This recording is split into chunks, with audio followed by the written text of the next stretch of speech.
Visi pāri, mēs visus atceramies, visi ir ar kaut ko īpaši. Tie, kas netika šajā top 5, tā nav sacensība. Kas ir tas, kas man palicis ir atmiņā? Keita un Lauris. Superklasiski gradzeni, iekšā arī isantu gravējumu ar zvaigznītēm.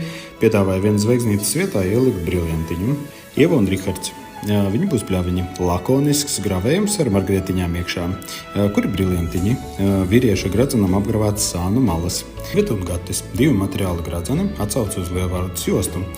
Ļoti sīks, smags gravējums. Klienti neticēja, ka tas ir no rokas taisīts. Sanda un Jānis.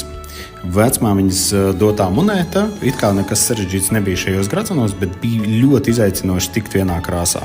Ozols stāsts. Galvenais, ar ko es lepojos, arī pie vienkārša ikdienas apģērba izskatās labi, sadarīgi. Novēlu visiem laimīgu jauno gadu, uzdrīkstieties un jautājiet, lai dabūtu tieši to, ko vēlaties nākamajā 2025. gadā.